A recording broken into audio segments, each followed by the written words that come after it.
जय जय रघुवीर समर्थ.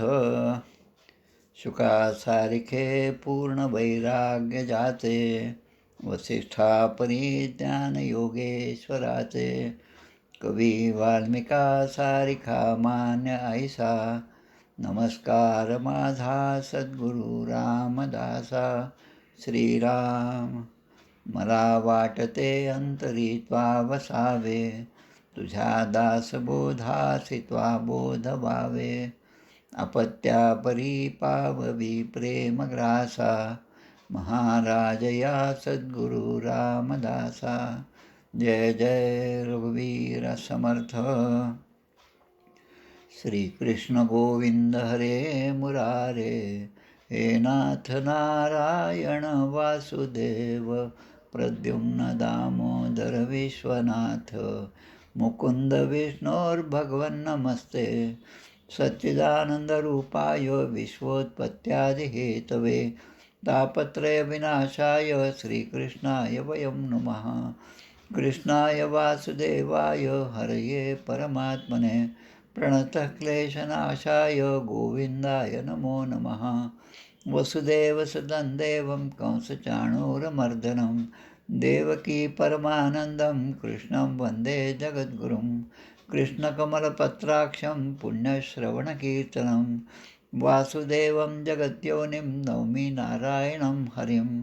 कृष्णकृष्णेति कृष्णेति यो मां स्मरति नित्यशः, जलं भित्त्वा यथा पद्मं संसारात् उद्धराम्यहं. कृष्णाय वासुदेवाय देवकीनन्दनाय च, नन्दगोपकुमाराय गोविन्दाय नमो नमः. नमः पङ्कजनाभाय नमः पङ्कजमालिने, नमः पङ्कजनेत्राय नमस्ते पङ्कजाङ्ग्रे. गोपाल कृष्ण भगवान की जय. जय जय रघुवीर समर्थ. ज्ञानं परमगुह्यं मे यद्विज्ञानसमन्वितं, सरहस्यं तदङ्गं च ग्रहाणगदितं मया. यावानहं यथा भावो यद्रूपगुणकर्मकः, तथैव तत्त्वविज्ञानमस्तु ते मदनुग्रहात्.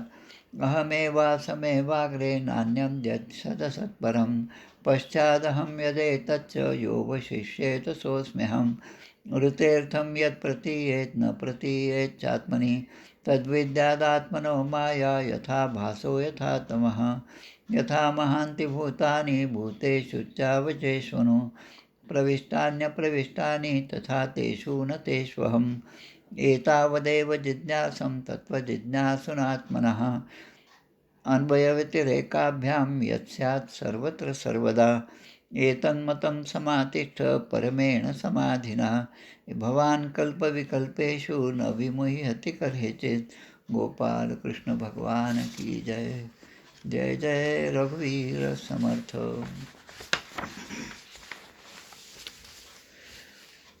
षष्ठस्कंद अवतरणिका. षष्ठस्कंद प्रथमोध्यायात अजामिलोपाख्यान विख्यात अजामिलोद्धार धर्म भागवत द्वितीयात वर्णिला. यम यमदूत चर्चा तृतीयाशी, चतुर्थी हरिदर्शन दक्षाशी, पंचमी नारदबोध दक्षपुत्राशी, शाप नारदाशी दक्षाचा.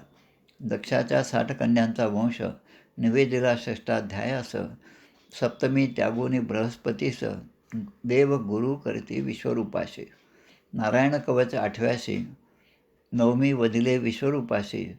वृत्रासुराने हरविले देवाशी, केली दधीचीशी प्रार्थना. दधीची या अस्थिवज्राने वृत्रासुराशी युद्ध खेळणे. 10व्यात ते ऐकणे. एकादशी वृत्रासुर वीरवाणी. द्वादशी वध वृत्रासुराचा. त्रयोदशी इंद्रादोष ब्रह्महत्येचा. चतुर्दशी वृत्रासुर पूर्वजन्माचा. पंचदशी बोध चित्रकेतुशी. षोडशी चित्रकेतुशी विरक्ती, संकर्षण दर्शन प्राप्ती. सप्तदशी शापतसे पार्वती चित्रकेतुशी. आदिती दितीचे संतान. अष्टादशी प्रसवले मरुद्गण. 19वी वर्णन पूसवन व्रताचे. गोपाल कृष्ण भगवान की जय. जय जय रघुवीर समर्थ. 6व्या स्कंदामधला 11वा अध्याय आणि 12वा अध्याय असे 2 अध्याय आपल्याला आज पाहायचे आहेत. वृत्रासुराची वीरवाणी आणि भगवत प्राप्ती, वृत्रासुराला झालेली भगवत प्राप्ती. आता पुन्हा थोडंसं मागची उजळणी केल्यासारखं. कश्यप आदिती, त्यांचे 12 पुत्र, 12 आदित्य, त्यामध्ये एक असणारे त्वष्टा, त्या त्वष्ट्यापासून त्वष्ट्याची पत्नी ही असुर योनीतली आणि त्वष्ट्यापासून जन्मलेला विश्वरूप. विश्वरूपाला बृहस्पती जे देवगुरू होते ते काही कारणाने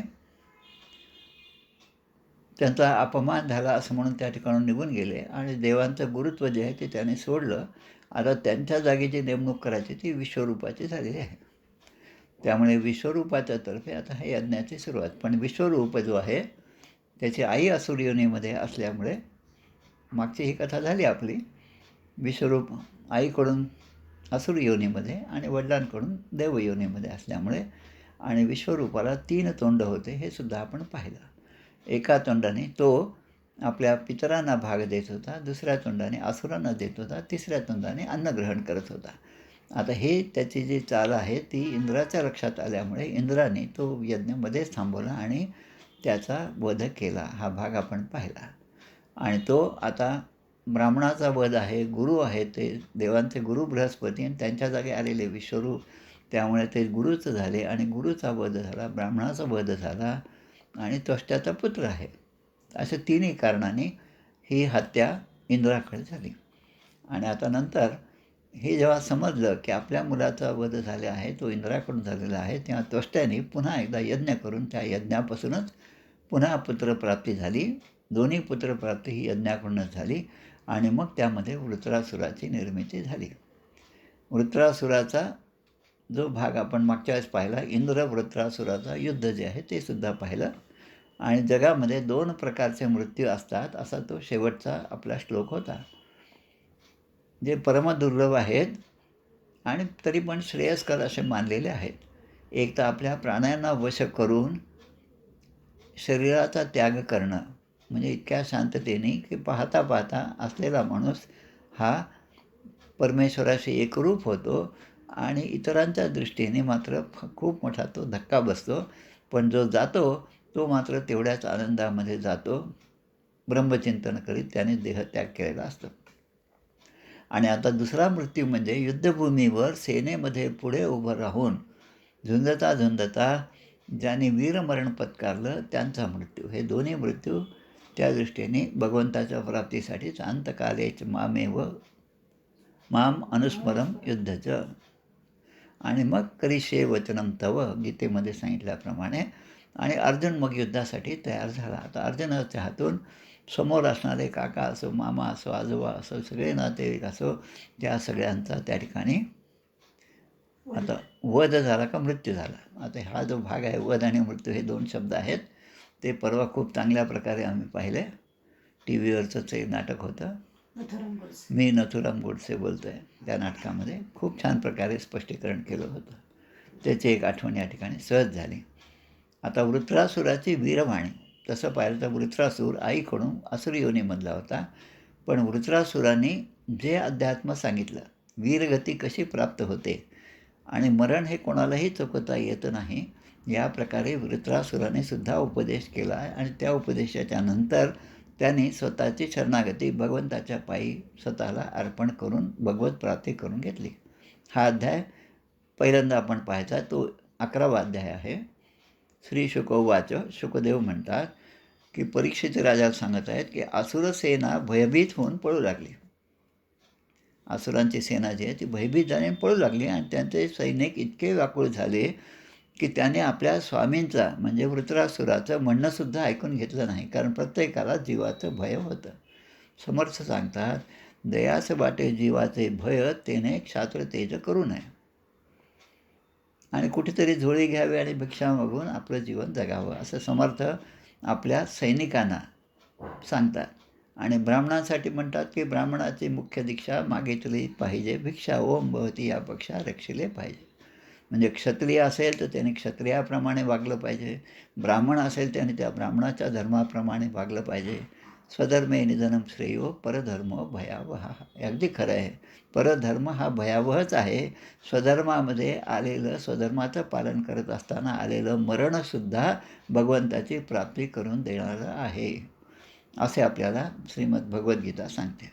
आता वृत्रासुर जो आहे तो आपल्या सैनिकांना थांबवायचा प्रयत्न करतो, पण ते सगळे इकडे तिकडे पळत आहेत आणि विशीर्यमाणां पूतनां आसुरीं असुरशर्भा कालानुकले स्त्रीदशैः काल्यमानान मनाथवत. वृत्रासुराने पाहिले की काळ अनुकूल झाल्यामुळे देवांच्या सेना जे आहे ती असुरांच्या सेनेला आता हरवत आहे. देवांच्या सेनेने खूप प्रकारच्या शस्त्रांचा वर्षाव केला आणि असुर हे जे आहेत आता हताहत झालेले आहेत.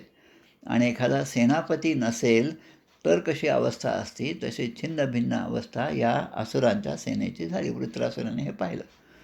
वृत्रासुर खूप बलाढ्य होता. त्याला हे काही सहन झालं नाही. त्याला क्रोध आला. क्रोधाने आपण जसं म्हणतो तिळपापड. आता तिळपापड काय असतं मलाही माहीत नाही, पण तिळपापड म्हणजे आता त्याला खूप मोठा संताप आला आणि मोठ्या बळाने त्याने देवसेनेला रोखून धरलं. देवांची सेना जी होती तिला त्याने रोखलं. आता समोरून आक्रमण होत आहे, त्या आक्रमणाला एकट्या त्यांनी रोखून धरलेलं आहे आणि देवांना ते वृत्रासुर म्हणत आहे, किंवा उच्चिरतैर्मातुर धावद्भि पृष्ठतो हतैः नहि भीत वदः श्लाघ्यो न स्वर्गम शूर मानिना. देवांना तो म्हणतो, तुम्ही कसे क्षुद्र आहात. देव आहात हे खरं आहे, पण तरी तुम्ही क्षुद्र आहात. तुमची वृत्ती ही क्षुद्र वृत्ती आहे. कारण रणभूमीवरून पळून जाणारे जे असुर आहेत त्यांच्यावर तुम्ही पाठीमागून प्रहार करत असतात. धर्मयुद्धाच्या हे अगदी विरुद्ध आहे. धर्मक्षेत्रे कुरुक्षेत्रे समवेतायुत्सवः मामका पांडवाश्चैव किम कुर्वत संजय. जो प्रश्न धृतराष्ट्राने विचारला आणि गीतेची सुरुवात झाली त्यातला पहिला शब्द हा धर्मक्षेत्र. ज्या ठिकाणी धर्माच्या प्रत्येक आज्ञेचं पालन होतं ते धर्मक्षेत्र. आणि मग धर्माची आज्ञा काय? मग शिक्षक असेल तर त्याने प्रामाणिकपणे शिक्षक म्हणून काम केलं पाहिजे. विद्यार्थी असेल तर विद्यार्थीसारखं त्याने राहिलं पाहिजे. त्यामुळे जो आपल्या धर्मामध्ये जे सांगितलेलं आहे त्याप्रमाणे त्याचं पालन करणारा, मग त्याच्या हातून घडणारं प्रत्येक कर्म हे भगवंताला अर्पण होतं आणि त्या पुण्यामध्ये ते जोडल्या जातं. पण त्याच्या विरुद्ध जर केलं तर कशी दशा प्राप्त होती हे सगळं या कथानकावरून आपल्या लक्षात येतं. मग तो म्हणतो की स्वतःला तुम्ही शूर समजता, देवांना म्हणतो, आणि भित्र्या लोकांना मारणं याच्यामध्ये मोठेपणा समजता तुम्ही. हे बरोबर नाही. जर तुमच्यामध्ये युद्ध करण्याची शक्ती आहे, उत्साह आहे, त्याला शब्द वापरला युजुत्सु. युजुत्सु शब्द गीतेमध्ये पहिल्या अध्यायामध्ये वापरला. युजुत्सु म्हणजे जो युद्ध करण्यासाठी उत्सुक आहे तो युजुत्सु. मामका पांडवाश्चैव किम कुर्वत संजय.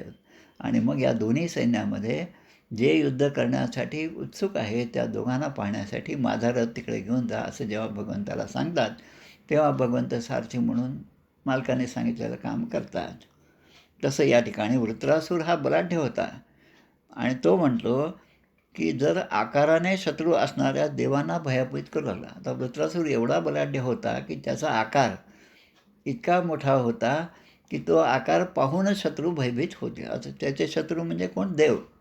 वृत्रासुराचे शत्रू म्हणजे देव.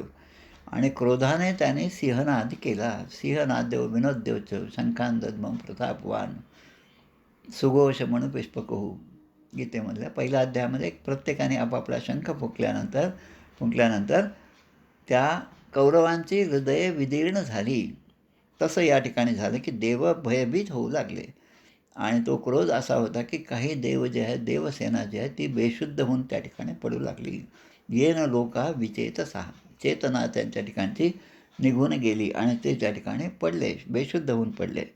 आणि देव मूर्छित होऊन जमिनीवर पडले, जणू काही एखादं झाड आहे आणि पावसाळ्यामध्ये किंवा जेव्हा वादळ असतं तेव्हा एखादी वीजच पडावी आणि ते झाड पाहता पाहता आपल्या डोळ्यासमोर जळून जावं आणि ती राखच त्याची त्याप्रमाणे समोर दिसावी.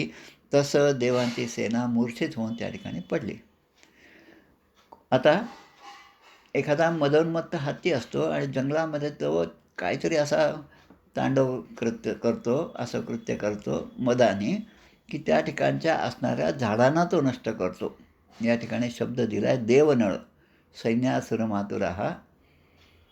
तर तो निष्पाप अशा त्या झाडानं सुद्धा धक्का देऊन असा पाळतो की ते सगळं जंगल सगळं नष्ट करतो आणि मग त्याच्या भीतीने प्रत्येकालाच भीती वाटू लागते. तसं या वृत्रासुराने डोळे बंद करून पडलेल्या त्या देवसेनेला आपल्या लाथाने तो तुडवू लागला. आता देवसैन्य आणि ते बेशुद्ध झालेले आहेत. वृत्रासुराचं एवढं मोठं बळ आणि त्या धक्के सहन न झाल्यामुळे पृथ्वीसुद्धा डळमळू लागली. नालम वनम यूथपतीर यथोन्मदहा त्या मदाने.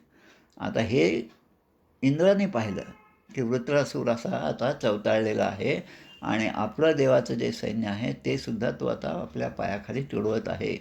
तेव्हा त्यांनी एक मोठी गदा आपल्या हातामध्ये घेतली. चिक्षेप तामा पततीम दुस्सहाम जग्राह वामेन करेण लीलया. चिक्षेप चिक्षेप म्हणजे हातामध्ये घेऊन ती फेकली ती गदा आणि ती अशी असह्य गदा येत असताना त्या वृत्रासुराने ते पाहिलं आणि सहजपणे आपल्या डाव्या हातानेच ती गदा पकडली. इतक्या जोराने येणारी गदा ती त्याने पकडली. आता वृत्रासुर जो आहे त्याने त्या गदेने काय केलं ते घेतलं आपल्या हातामध्ये आणि तेवढ्याच प्रकारे प्रतिकार केला. क्रिकेटमध्ये आपण पाहतो की बॅट्समन खूप जोरामध्ये त्या बॉलला सिक्सरसारखा जोरदार प्रहार करतो आणि मारतो आणि समोरचा जो प्लेयर असतो अगदी बाउंड्रीवर असणारा तो सुद्धा तेवढ्याच द्वेषाने तो बॉल लगेच पकडतो. त्या कुठे इकडे तिकडे जाऊ देत नाही. हे जसं आहे तसं त्याने ते पकडलं. तो फिल्डर लगेच तो बॉल घेतो आणि एका क्षणामध्ये तो त्या विकेट कीपरकडे जसा फेकतो तसं त्यांनी ही असह्य झालेली ही गदा आपल्या हातामध्ये येतात वृत्रासुराने ती परत या इंद्राच्या दिशेने फेकली. आता तिचा परिणाम काय झाला? जघान कुंभस्थल उन्नदन मृधे तत्कर्म सर्वे समपूजयन नृपहा. ती फेकल्याबरोबर इंद्र जो आहे तो आपल्या ऐरावतावर बसलेला होता, हत्तीवर बसलेला होता. तर ती गदा येऊन त्या हत्तीच्या मस्तकावर तिचा प्रहार झाला. आता एवढ्या द्वेषाने फेकलेल्या गदेचा प्रहार झाल्यामुळे इंद्राचं जे त्या ऐरावताचं जे मस्तक होतं ते आता रक्तबंबाळ झालं आणि त्या धक्क्यानेच तो जवळपास मुंचन श्रुक सप्तधनुर्मृषार्थ 28 हात मागे सरकला इंद्रासह.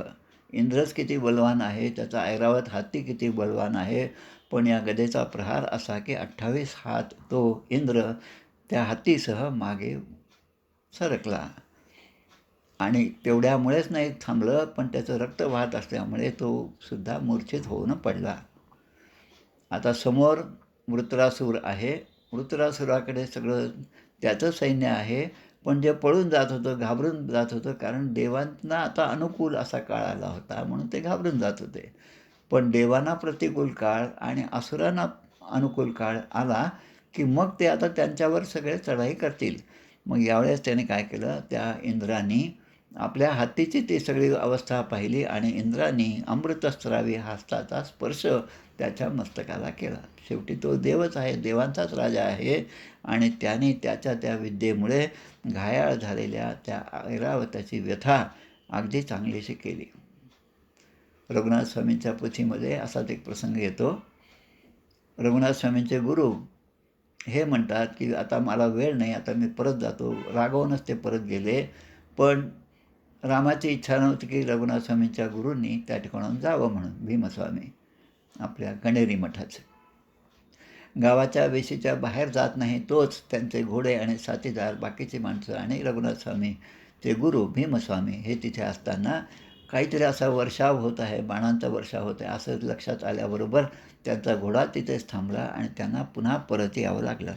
तसं या ठिकाणी ऐरावताची व्यथा ही लक्षात आल्यामुळे आता ऐरावताला पुन्हा त्याने जागं केलं. तो शुद्धीवर आला आणि पुन्हा युद्धभूमीवर ऐरावत पुन्हा वृत्रासुराकडे तोंड करून उभा राहिला.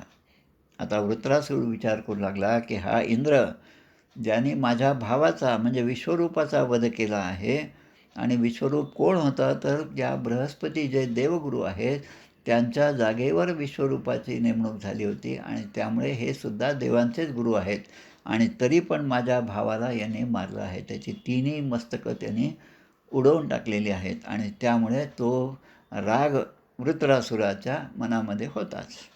आणि त्या रागाने वृत्रासूर म्हणतो, दिष्ट्या भवान मे समवस्थितो रिपुः यो ब्रह्म हा गुरु हा मातृ हा च. ब्रह्म हा गुरु हा भ्रातृ हा म्हणजे त्यांची हत्या करणारा. शत्रुघ्न, घ्न म्हणजे शत्रूंना त्यांचा नाश करणारा शत्रुघ्न.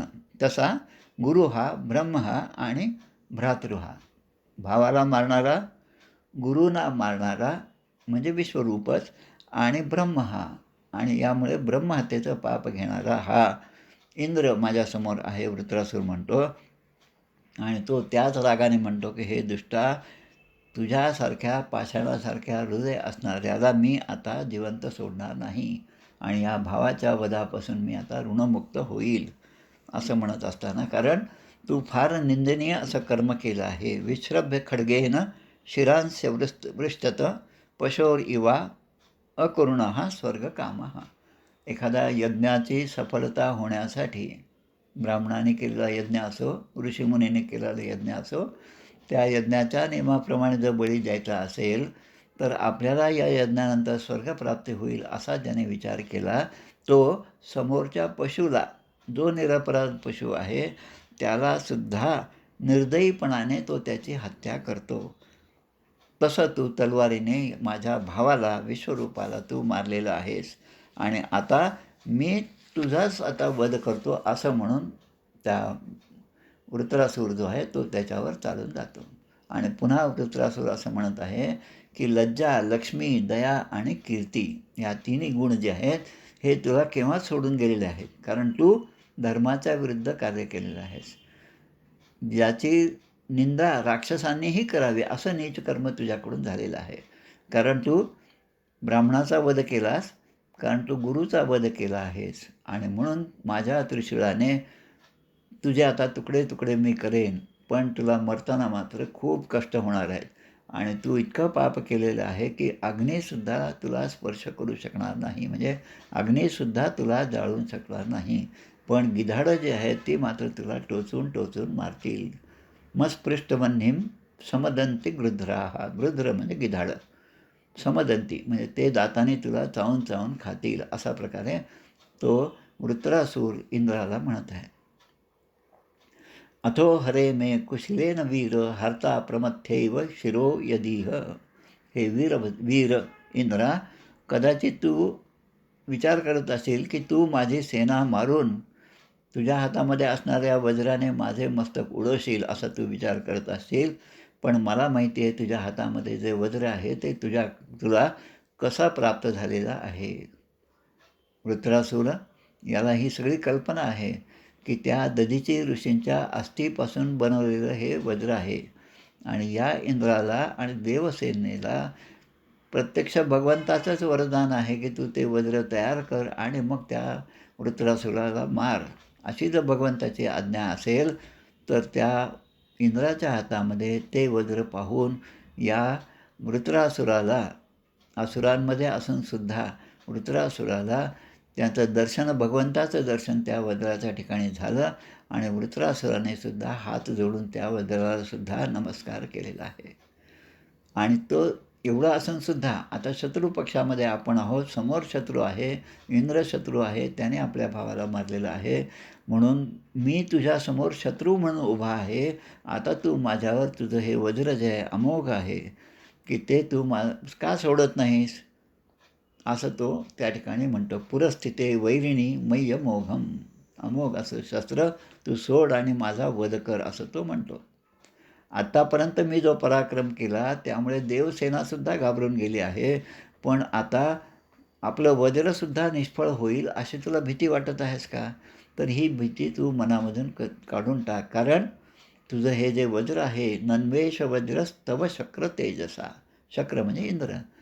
तुला हे जे तेज प्राप्त झाले आहे त्या या वज्रामुळे आहे, जे वज्र तुला त्या दधीची ऋषींकडून प्राप्त झालेले आहे. भगवंताच्या आज्ञेमुळे ते दधीची ऋषीने तुला ते दिलेलं आहे. हा कथाभाग आपण मागच्या अध्यायामध्ये पाहिलाच आहे.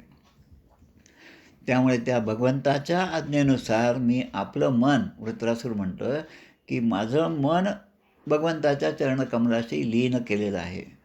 त्यामुळे तुझा वज्राचा वेग मला मारू शकणार नाही, कारण मी माझं मनच भगवंताच्या चरणी अर्पण केलेलं आहे. त्यामुळे तो माझ्या देहाला इजा करेल, पण त्यापूर्वीच मी माझं मन भगवंताशी विलीन केलेलं आहे. आता एवढं सगळं याला वृत्रासुराची वीरवाणी असं म्हणतात. वृत्रासूर जरी त्या दैत्यांच्या बाजूने असला तरी पण त्याच्या ठिकाणी असलेलं सगुण जे सत्वगुण जो आहे तो या ठिकाणी प्रगट होतो. तसं पाहिलं तर रजोगुण आणि तमोगुण या दोन्हींचं मिश्रण असलेला वृत्रासूर आहे. पण तो पूर्वजन्मीचा वृत्तांत त्याचा आपण जेव्हा पुढच्या 1-2 अध्यायात पाहणार आहोत तेव्हा लक्षात येतं की याला भगवंताबद्दलचं प्रेम का निर्माण झालं. भगवंताचं प्रेम याच्या मनामध्ये उत्पन्न झालं.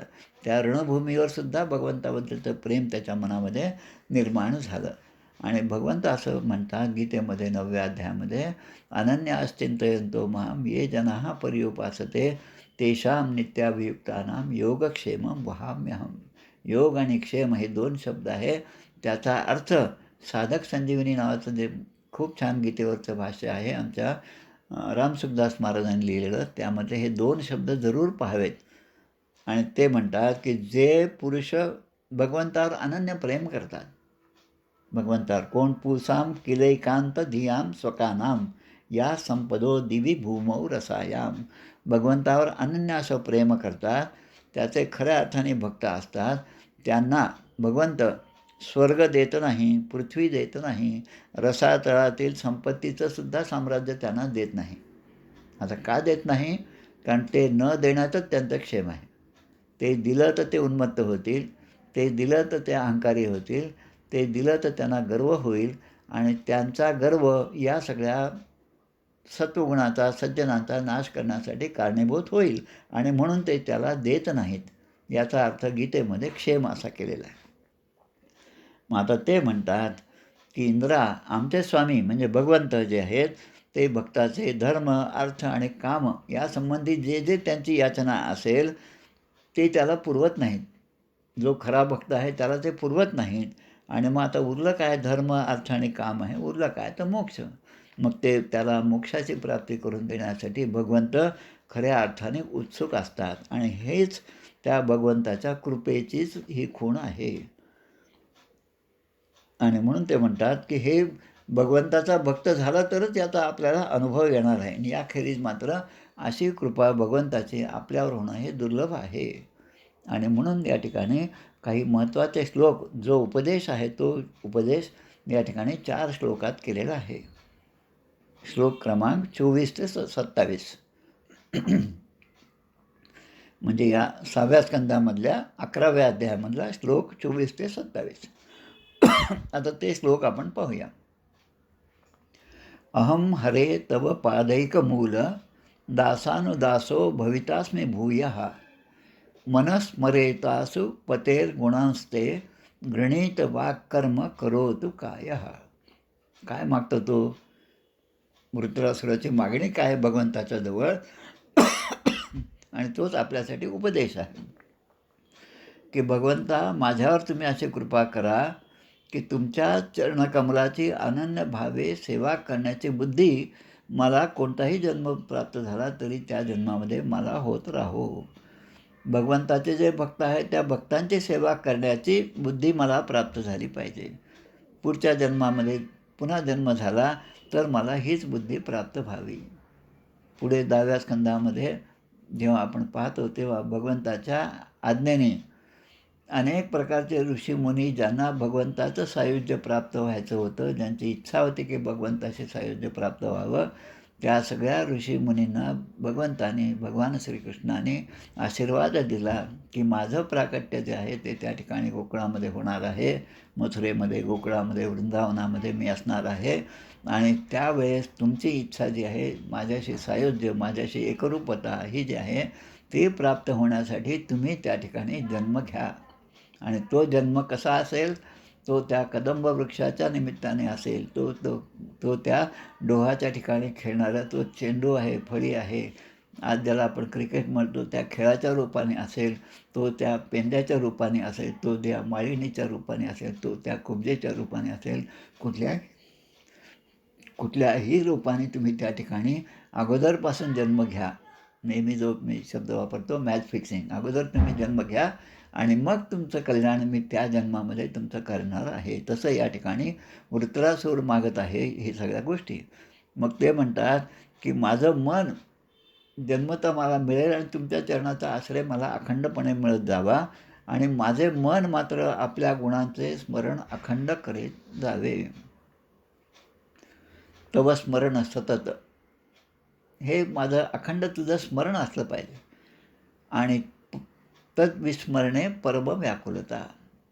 आमच्या देवर्षी नारदांनी जे नारद भक्तिसूत्र लिहिलेलं आहे, 84 श्लोक मंत्र आहे. ते श्लोक काय मंत्रच म्हणा त्यांना. त्या मंत्रामध्ये भक्तीचं सगळं महात्म्य जे आहे ते नारदांनी व्यक्त केले आहे. तद्विस्मरणे परम व्याकुळता. भगवंता तुझा विस्मरण मला होणं आणि त्यामुळे चित्त व्याकुळ होणं, अशी अवस्था मला कधीही येऊ देऊ नको. माझी वाणी जी आहे तिच्याने मी नेहमी तुझंच गायन करू, तुझ्या लीलांचंच गायन कीर्तन करू आणि माझं शरीर जे आहे ते तुझ्या सेवेतच मी नेहमी ठेवावं. आजच एक छान व्हिडिओ पाहिला. आमचे औरंगाबादचे संभाजीनगरचे विनायकराव अण्णा धानोरकर, विनायकराव अण्णा धानोरकर हे आमच्या प्रल्हाद महाराजांचे शिष्य अनुग्रहित आहेत, रामदासी आहेत. आणि त्यांनी महाराजांच्या आठवणी सांगितलेल्या आहेत. एका लाईव्ह टेलिकास्टमध्ये व्हॉट्सॲप आपल्या फेसबुकवरच्या खूप छान अर्ध्या तासामध्ये त्यांनी खूप छान आठवणी सांगितल्या. ते म्हणतात, मी जेव्हा लहान होतो तेव्हा महाराजांच्या सत्संगामध्ये आलो, तेव्हा सेवा काय असते ते पण मला माहीत नसायचं. तेव्हा ते म्हणतात, रामकार्य हा शब्द त्यांचा, रामकाज, रामकाज करिबेको आतुर, म्हणजे रामाचं कार्य करण्यासाठी जो प्रत्येक क्षणी आतुर आहे, असलेला आहे. रामाचे होत ना आज्ञा बिनु पैसा रे. आज्ञा कधी होते आणि कधी मी ते काम करतो अशी उत्कंठा मनामध्ये असणारा हा खऱ्या अर्थाने सद्गुरूची सेवा करू शकतो. आणि म्हणून माझं शरीर नेहमी तुमच्या सेवेतच लागावं. मग पुढे म्हणतात, हे सर्व सौभाग्य निधे भगवंताला म्हणतात, वृत्रासुरच म्हणतो आहे.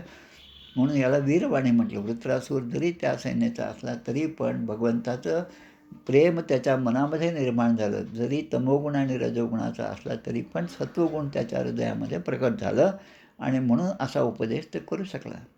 न नाकपृष्ठम न च पारमेष्ठ्यम न सार्वभौमम न सरसाधिपत्यम न योगसिद्धिर पुनर्भवम वा समंजसम वा विरहय्यकांक्षे.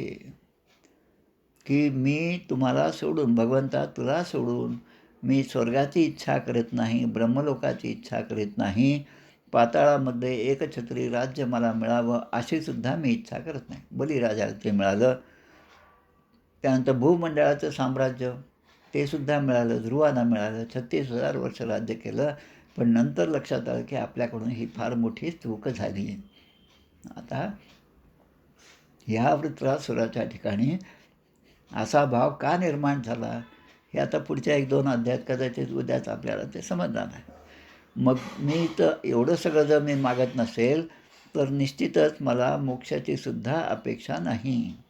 गती नच हो निर्वाण, निर्वाण गती म्हणजे मोक्षसुद्धा मला नको. न लगे मुक्ती धनसंपदा संत संग देई सदा. वृत्रासुराच्या मनामध्ये अशी भक्ती प्रकट झाली आणि मग वृत्रासूर तो म्हणतो की तू मला आता मारून टाक. इंद्राला म्हणतो आहे की माझे मन मात्र भगवंतामध्ये रममाण झालेलं आहे. आता तू मला मारलं काय आणि न मारलं काय, मला काही त्या प्रकारे फरक पडत नाही. जसा श्रीमद्भागवताच्या शेवटी परीक्षित राजाचं जे काय निधन म्हणा, देहावसान म्हणा, त्याची मुक्ती जी आहे ती अशा प्रकारे झाली की त्यांना शाप तर होताच ब्राह्मणाचा आणि तो तर खरा ठरलाच पाहिजे. त्यामुळे तक्षकाने येऊन ठरल्याप्रमाणे भगवंताच्या आज्ञेने सर्व क्रिया घडत असतात. त्याप्रमाणे त्या सापाने तक्षकाने येऊन त्या परीक्षित राजाला दंश केलेला आहे. पण भगवंताची लीला अशी की तो दंश होण्याच्या आधीच तो मुक्त झालेला आहे. आमच्या सुनीलदादांनी जे आमच्या प्रल्हाद महाराजांचं चरित्र लिहिलेलं आहे गोष्टीरूपाने, त्यामध्ये सुरुवातीलाच खेटकपूर म्हणजे आपला साखरखेडा याचं जे महात्म्य, त्याचं जे महत्त्व जे दिलं आहे, त्यामध्ये हीच कथा पुन्हा एकदा त्या ठिकाणी सांगितलेली आहे. ती पण जरूर वाचावी.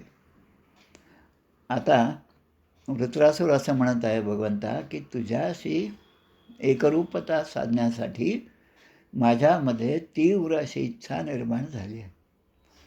जोपर्यंत तीव्र इच्छा होत नाही तोपर्यंत भगवंत भक्ताला आपला म्हणत नाही. भक्त कितीही आपला म्हणत असला तरी भगवंताला जोपर्यंत हा सांसारिक गोष्टीपासून मुक्त झालेला नाही, सांसारिक गोष्टीतून याचं मन विरक्त झालं नाही, तोपर्यंत त्याला आपलंसं करत नाही. आता ही जी तीव्रता आहे ती पुढच्या 2 श्लोकांमध्ये अजात पक्षा इव मातरम खगाः स्तन्यम यथा वत्सस्तराः क्षुधार्ताः प्रियं प्रियेव युषितं विषण्णा मनोरविंदाक्ष दिदृक्षे त्वाम. 3 प्रकारे सांगितले की जसं पक्षी आहे, लहान पक्षी आहे. आता या दिवसाचे कबूतर जे असतात त्यांचा जास्त संबंध आमचा येतो. म्हणजे जे फ्लॅटचे बिल्डिंग असतील त्यांच्याकडे पहा, तुमचा तोच अनुभव असेल. तीसुद्धा एक योनी आहे. रात्रभर अंधारा असल्यामुळे, दिसत नसल्यामुळे ते कबूतर ज्या दिशेला तोंड करून उभं आहे त्याच दिशेला सकाळपर्यंत उभं असतं. हे आता कितीदा तरी आम्ही त्याचं निरीक्षण केलेलं आहे. आणि तो त्या ठिकाणी ते त्याचे पिल्लं असतात. दिवसा हे सगळे पक्षी जे आहेत ते दाणा पाणी आणण्यासाठी बाहेर सगळे फिरत असतात आणि ते संध्याकाळी येतात तेव्हा ते त्यांची पिल्लं जे आहेत ती स्वतःहून काही आणू शकत नाही, म्हणून आपले आईवडील येतील आपल्यासाठी काहीतरी देतील म्हणून ते त्या आईची वाट पाहत असतात. याला आत्ताच एका प्रवचनामध्ये आम्ही ऐकलं की त्याला म्हणतात भयभजन. हे भजन भगवंताचं आहे, पण ते भयातून निर्माण झालेलं आहे. आईवडील येतील तेव्हा मला ते काहीतरी देतील आणि ते नाही आलं तर मग मला भय निर्माण होईल. या भयातून केलेलं भजन हे भयभजन. आता दुसरं उदाहरण, स्तन्यम यथा वत्सतराः क्षुधार्ताः. भुकेलेली मुलं आपल्या आईचं दूध पिण्यासाठी जशी आतुर असतात तशी भगवंता मी तुझ्या कृपेची वाट पाहत आहे. त्याचप्रमाणे तिसरं जे आहे ते म्हणजे पती पत्नी यांच्या नात्यांवरचं आहे. पत्नी, स्त्री, पतिव्रता आपले पती कामानिमित्त बाहेर गावाला गेल्यानंतर ते कधी परत येतील याची जी जशी चातकाप्रमाणे वाट पाहत असते, तसं मी तुझ्यासाठी माझे मन तुझ्या दर्शनासाठी उतावीळ झालेलं आहे, असा तो उपदेश आहे. आणि मग वृत्रासुर असं मागतात की माझ्या कर्मामुळे जन्ममृत्यूच्या फेरीत भटकत असताना अजून एक मला माझ्यावर कृपा करा की भगवंताच्या प्रिय भक्ताशीच माझी मैत्री जोडावी. म्हणजे माझा संग ज्यांच्याशी येईल किंवा ज्यांच्या संगतीत मी जाईल ते सगळे भगवंताचे भक्तच असावेत. कारण भक्तांच्या संगतीमध्ये गेलं महापुरुष संश्रया दुर्लभम मानुषम येतात. काय 3 गोष्टी दुर्लभ आहेत. काय? मनुष्यत्वम, मुमुक्षत्वम आणि महापुरुष संश्रयः. तसं माझी मैत्री त्याच लोकांशी हो जे भगवंताचे गुणगान गातात, जे भगवंताच्याशिवाय दुसरं बोलत नाही. जो आज प्रल्हाद महाराजांचा जो व्हिडिओ पाहिला आमच्या अण्णाने केलेला, काय धानोरकर विनायकराव अण्णाने, त्याच्यामध्ये ते म्हणतात की महाराज दिवसभरामध्ये भगवंताच्या नामाशिवाय दुसरं बोलतच नव्हते. येणाऱ्याला तू कुठे राहतोस, तुझं घर किती आहे, किती लांब आहे, तुझी शेती कुठे आहे, किती उत्पन्न आहे, ह्या गोष्टी बोलतच नव्हते. तू फक्त राम नाम घे. तसं अशा भक्तांची माझी मैत्री जडो अशी वृत्रासुराची मागणी आहे. आणि मग दुसरी एक मागणी आहे वृत्रासुराची. ते म्हणतात की जे लोक आपल्या मायेने देह, घर, संसार यामध्ये आसक्त आहेत त्यांच्याशी मात्र माझा संबंध येऊ देऊ नको. याला समर्थाने म्हणले जनी निंदते सर्व सोडून द्यावे, जनी वंदते सर्व भावे करावे. 2 ओळीमध्ये समर्थांच्या 2 चरणामध्ये जे होतं तेच या ठिकाणी वृत्रासुराने भगवंताजवळ मागितलेलं आहे. अशा प्रकारे या ठिकाणी हा 11वा अध्याय या ठिकाणी समाप्त होतो. इति श्रीमद्भागवते महापुराणे पारमहंस्यां संहितायां षष्ठस्कंदे वृत्रस्येन्द्रोपदेशो नाम 11 श्रीकृष्णार्पणमस्तु. श्रीकृष्ण गोविंद हरे मुरारे, हे नाथ नारायण वासुदेव, प्रद्युम्न दामोदर विश्वनाथ, मुकुंद विष्णोर्भगवन् नमस्ते.